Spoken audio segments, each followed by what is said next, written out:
Bendiciones del Señor. Un abrazo fraternal desde acá, Lluvias de Gracia Norte, y por supuesto de Juan Manuel Medina, quien abre la palabra del Señor con el propósito de edificar nuestros corazones, nuestras vidas, y traer realmente un estado de meditación, de comprensión, de vida en la que podamos nosotros estar delante de la presencia del Señor, llevando una vida más adecuada como creyentes cada vez. Estamos en el libro de Esther, un libro que durante el primer capítulo y a los 3 primeros versículos del segundo nos ha llevado a meditar en ciertos hechos que suceden en la cotidianidad de la iglesia sin que estos personajes realmente tengan una relación real en cuanto a la vida de la iglesia. ¿Por qué? Porque no conocían de Dios, no temían a Dios, pero eso no quiere decir que nosotros no podamos aprender de ellos algo. Por el contrario, la misma Escritura dice que todas las cosas que fueron escritas anteriormente han sido escritas para nuestro ejemplo, para que por medio del consuelo, esa consolación, la paciencia con que actuaron los personajes, podamos nosotros también tener esperanza. Y esa es la idea.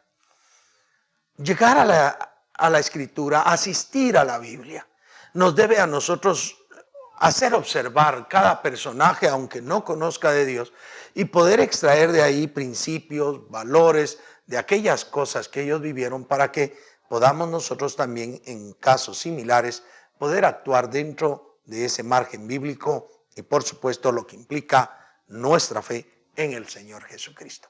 Estamos entonces en un libro que ya dijimos desde el principio, que era el único libro que no menciona a Dios de manera directa, ni su nombre santo, pero que debemos entender, que debemos leer entre líneas, que allí está su presencia, allí está controlando Dios, allí está Él definitivamente haciendo misericordia para con sus elegidos, pero también juicio para con aquellos que no hacen lo recto.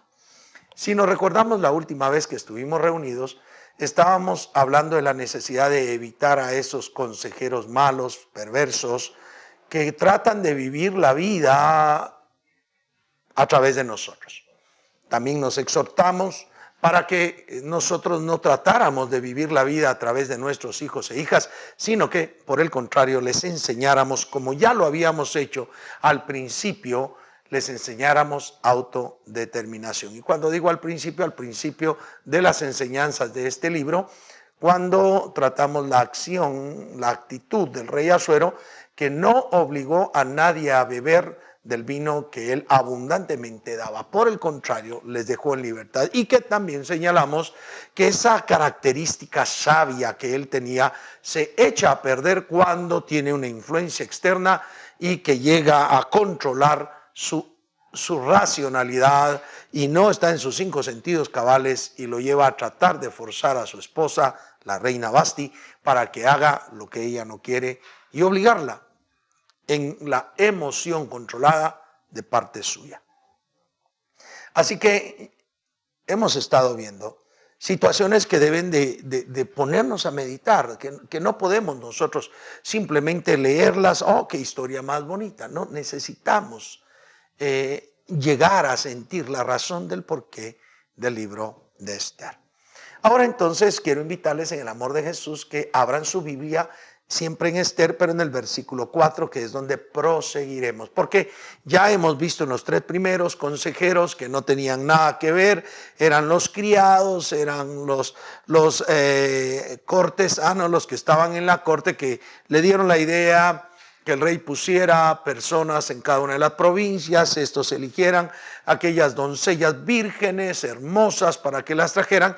Y ahora el verso 4 continúa desarrollando la historia y nos dice: y la doncella que agrade a los ojos del rey, reine en lugar de Vasti. Esto agradó a los ojos del rey y lo hizo así. Tremendo. Obviamente. Un hombre sin Cristo, decíamos la reunión pasada, le ponen ¿Cuántas mujeres guapas, bellas, vírgenes? Y que la virginidad en aquel tiempo era muchísimo más valorada que lo que ahora se valora. Y no quiero ponerme a pensar en cómo se trata en la actualidad este tema y ni el conocimiento científico que hemos avanzado en esto, sino simplemente quién en las condiciones del rey, que le daba mucho valor a la virginidad, no se va a sentir feliz de ser la persona que desflore a aquellas doncellas.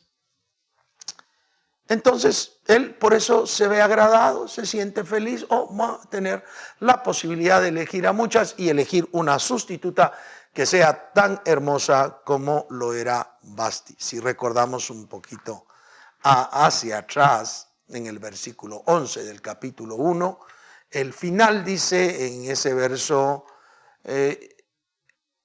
porque era muy hermosa, refiriéndose a Vasti, era muy hermosa. La idea de estos siervos y cortesanos es de que la mujer que agradara al rey, a que fuera agradable a los ojos del rey, reine en lugar de Vasti. Entonces están buscando una sustituta de Vasti. Y para que sea una buena sustituta, debía ser una mujer hermosa, bella. Y el rey feliz, vamos, no hay problema. Verso número 5.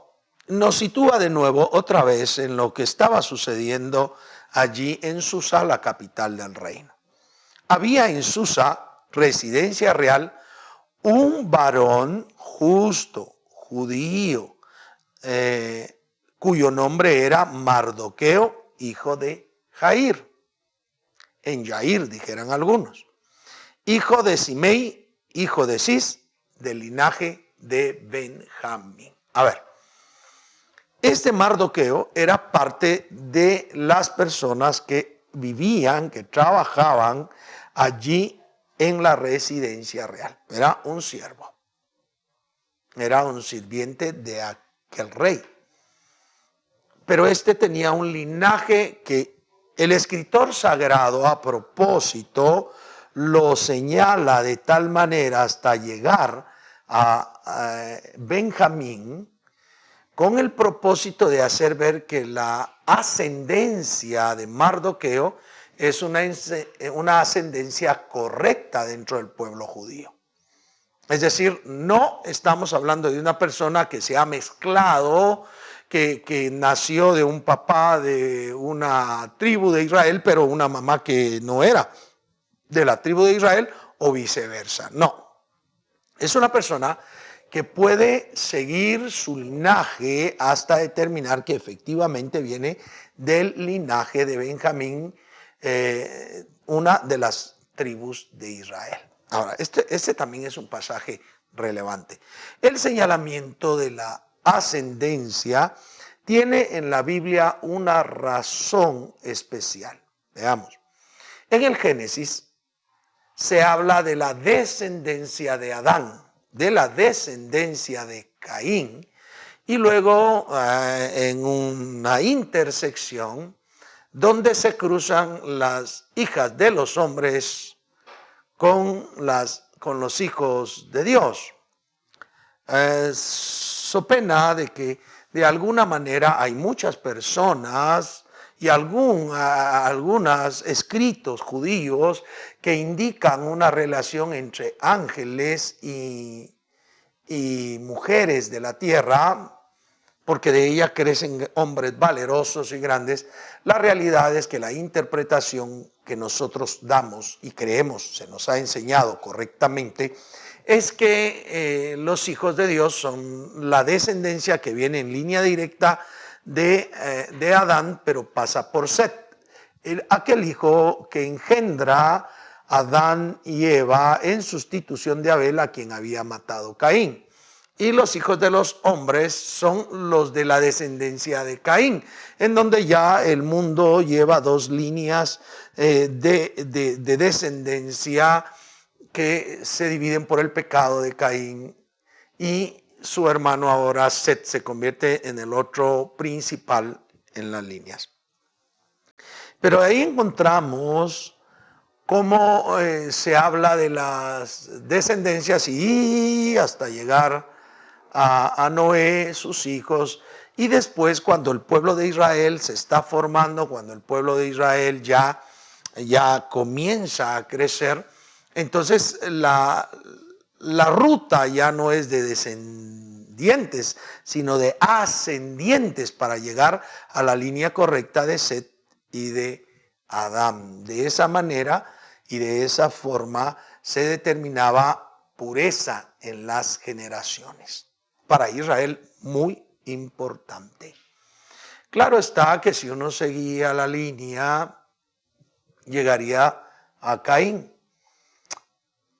El punto es que cuando queda solo Noé, la lista se acorta porque debemos entender necesariamente que allí ya no van a haber más personas descendientes de Caín, sino la línea correcta se concluirá en este Noé que tiene sus hijos, los hijos que han tomado doncellas, mujeres, pero el que tenía el linaje correcto, el linaje adecuado, era Noé, y lo va a delegar hacia su hijo primogénito para que de él salga la descendencia que se tomará después. Así que Abraham también era puro en sus generaciones, y así lo van a estar marcando cuando se da el éxodo. Otra vez de nuevo los escritores sagrados van a señalar la ascendencia de aquellos que entran a Egipto, luego la ascendencia de aquellos que salen de Egipto para hincar quienes verdaderamente eran del pueblo de Israel. Aunque reconocemos y sabemos por la misma Biblia que no solamente el pueblo de Israel salió de Egipto, sino hubo otros pueblos y otras personas que no eran del pueblo de Israel, pero que sí se conformaron a tomar al Todopoderoso como su Dios. Entonces mencionar acá la ascendencia de Mardoqueo, estoy diciendo, es muy importante. Ubicarlo dentro del pueblo de Israel es muy importante, y el escritor sagrado tiene exactamente la misma idea que todas las genealogías que se dan.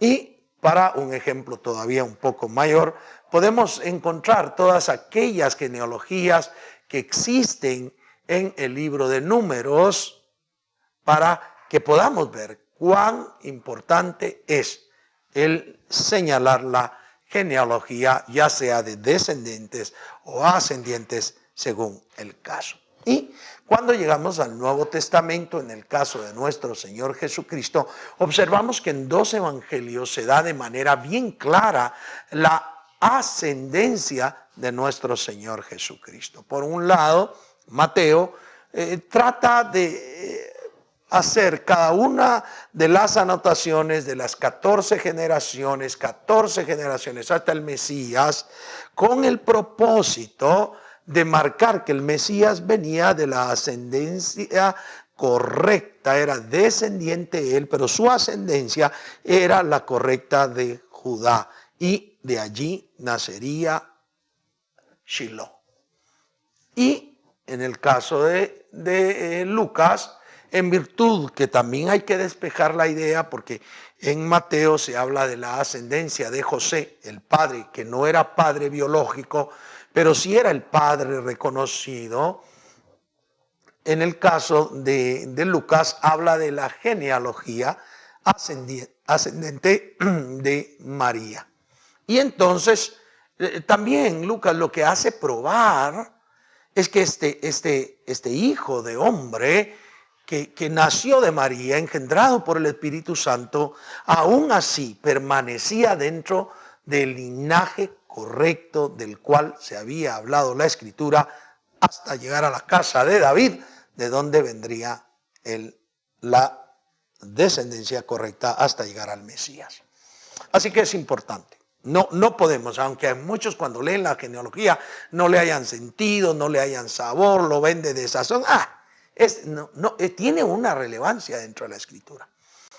Pero tiene esa relevancia también porque nos está ubicando dentro de Israel, pero eso implica que este Mardoqueo, al ser parte de Israel, debe conocer y debe ser objeto, por un lado, conocer al Todopoderoso y por otro lado, conocer y ser el objeto del amor, de la misericordia del Todopoderoso, que fue también el que los hizo esparcir por causa del pecado.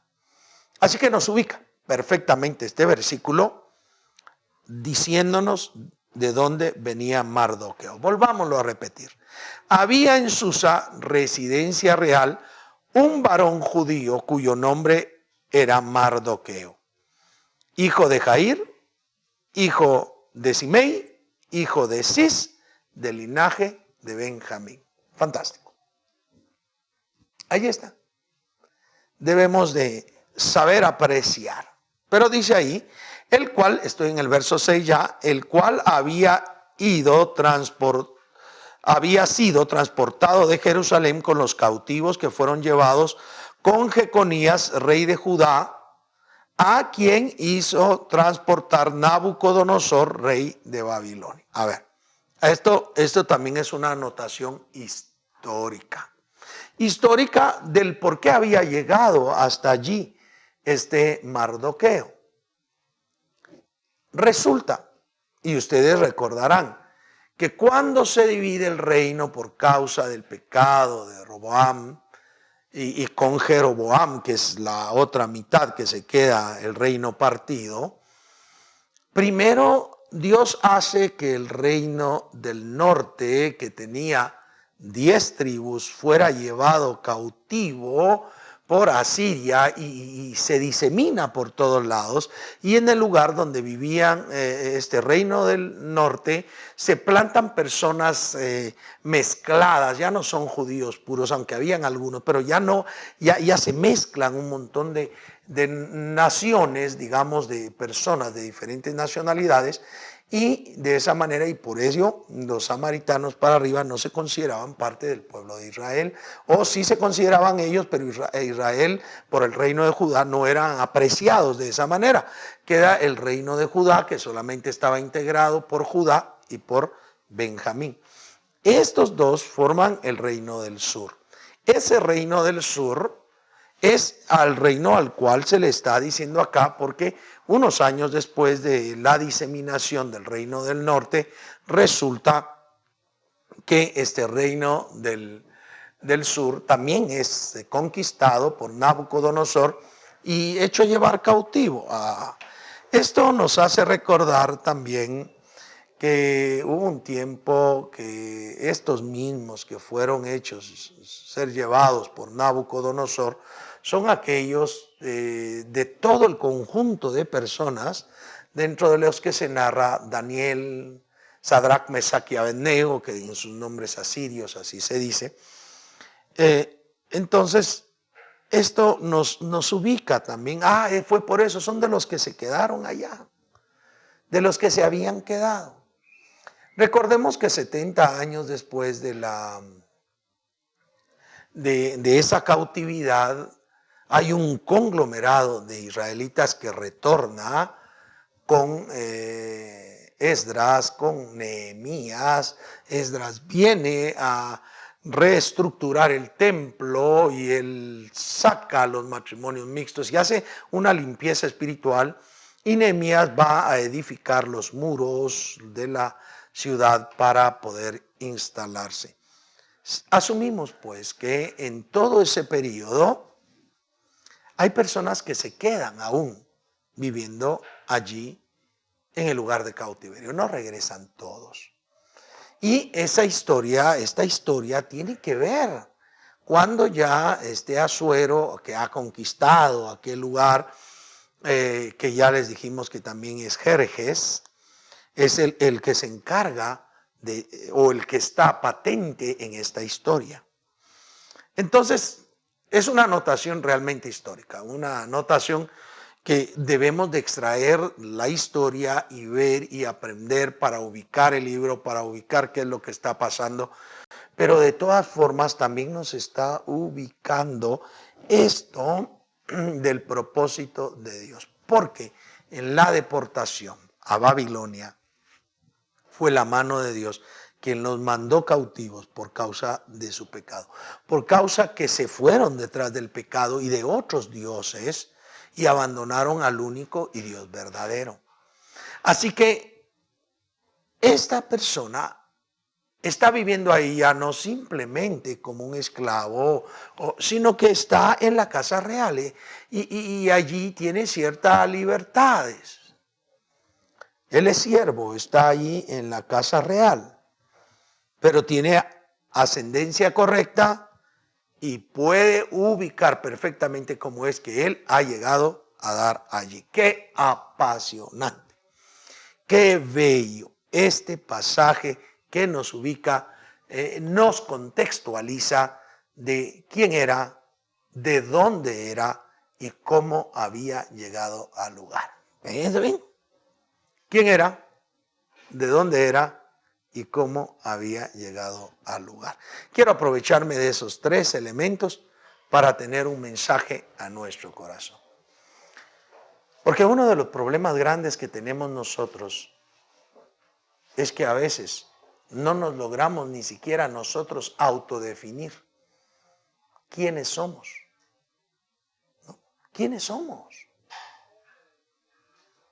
A veces estamos ambivalentes.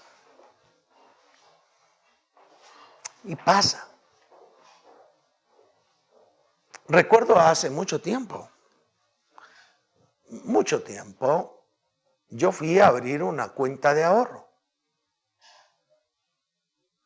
Me costó por todos los trámites que hay y luego me fui a pedir una tarjeta de crédito. Y cuando en la tarjeta de crédito están llenando los documentos, pues yo digo, soy pastor. Ah, sí, no se puede, me dijeron. Le vamos a poner agricultor, me pusieron. No, le digo yo, no, póngame pastor. Es que no tenemos eso no se da, no se permite. Bueno, yo le insistí a la persona, por favor, póngame que soy pastor, no me ponga agricultor. Bueno, por fin de cuentas, está bueno, me dijo la persona, llenó. Pero pasó el asunto y cuando yo hago mis pagos, normalmente leo todo lo que me dan y resultó que me había puesto agricultor. Porque el decir lo que somos y que la sociedad aceptar en aquel entonces lo que significaba ser pastor era un problema serio. Hasta la fecha, todavía algunos lugares a los pastores los ven sospechosos económicamente. Aunque han habido hermanos amados que han ganado gran prestigio en la economía y que con los ojos cerrados les dan préstamos, pero a otros no tanto. Y entonces ser pastor es algo sospechoso económicamente hablando. No obstante, acá lo que yo trato de decir es, noten ustedes, nosotros debemos de saber quiénes somos. Y a veces tendemos a decir lo que somos y no quiénes somos. Ya alguna vez me han escuchado predicar, sí lo hice por este medio, a Juan el Bautista. ¿Tú eres el profeta? No, no soy el profeta. ¿Tú eres el que habías de venir? No soy yo. ¿Tú eres el Mesías? No soy yo. ¿Quién eres tú? Yo soy una voz que clama en el desierto. Qué bien sabía Juan el Bautizador quién era. Y yo te pregunto a ti, ¿sabes quién eres?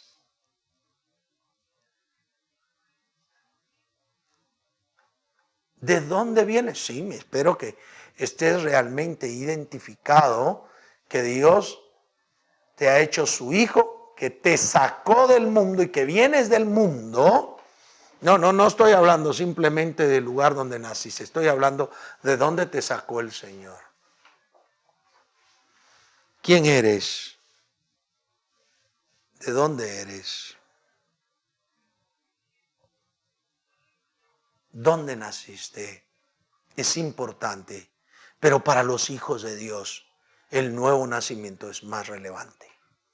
Debe ser muy relevante. Y entonces quiero que en ese sentido tú pienses la identidad que tiene Mardoqueo. Una identidad que se deja escrita porque él sin duda alguna tiene en su mente, tiene en su corazón que él es alguien, es un siervo de Dios, aunque sirve en la casa real, es un siervo de Dios, pero también que su ascendencia es real, una ascendencia correcta del pueblo de Dios, del pueblo escogido de Dios. Y que también señala que él está allí por una razón. Y lo último entonces sería preguntarte si tú sabes por qué estás aquí, allí donde estás. ¿Por qué estás allí? Hay muchas personas, yo he escuchado muchas personas que dicen, yo no sé qué hago aquí. He escuchado personas de una congregación decir, se terminó el círculo para mí en esta iglesia, me voy en otra. Y yo te pregunto, ¿realmente tienes conciencia de quién eres, de dónde vienes y qué haces aquí? Porque Dios tiene un propósito en tu vida y Mardoqueo, al señalar el escritor sagrado esto, está ubicando a Mardoqueo en una identidad personal mayúscula. Y nosotros, como hijos de Dios, debemos de buscar nuestra identidad correcta como hijos de Dios, como siervos de Él, personas que venimos del mundo, sí, pero que ahora ya no cometemos pecado porque vivimos en búsqueda del Dios verdadero y somos personas que en el nombre de Jesús ya identificamos plenamente por qué estamos acá. Identifica la razón de tu vivir, de tu diario vivir, no solo como individuo, no solo como ser humano, no solo para cumplir tu quehacer en las cosas que has hecho de profesión o de labor. Identifica cuál es la razón espiritual en tu vida. Y yo creo que eso es lo que nos enseña la palabra de Dios acá. Tenemos una razón de estar en donde estamos y lo importante es cumplirla. Mardoqueo mostrará que ponerse a identificar, y el escritor sagrado señala, esa identidad tiene un propósito que se va a desarrollar después. Quiera Dios que en nuestra vida cada uno podamos encontrar la identidad verdadera que tenemos. Bien, se me ha ido el tiempo. Espero que estés aprendiendo algo, que la mano del Señor te dé sabiduría e inteligencia. Pero quiero orar por ti siempre y te invito a que oremos juntos. Padre bendito, gracias por tu amor, por habernos elegido tus hijos, por habernos salvado por medio de la fe en la gracia de Cristo Jesús, sus méritos, su sacrificio. Gracias, porque ahora somos pueblo tuyo, ovejas de tu prado. Gracias porque nos has puesto donde estamos, desde nuestra familia, en la labor, en el estudio, con un propósito mayor que es espiritual. Ayúdanos a todos los que estamos acá a identificar nuestra identidad, como se habla de Mardoqueo, para gloria de tu nombre. Y que podamos nosotros tener una vida pletórica en la que nosotros podamos, sí, saber las razones del por qué estamos acá. Gracias, Señor, en el nombre de Jesús. Amén y amén. Bien, ha sido un hermoso privilegio estar con ustedes. Dios les abrace, les tome en sus brazos y les dé paz. Dios les bendiga. Dios les guarde. Hasta la próxima.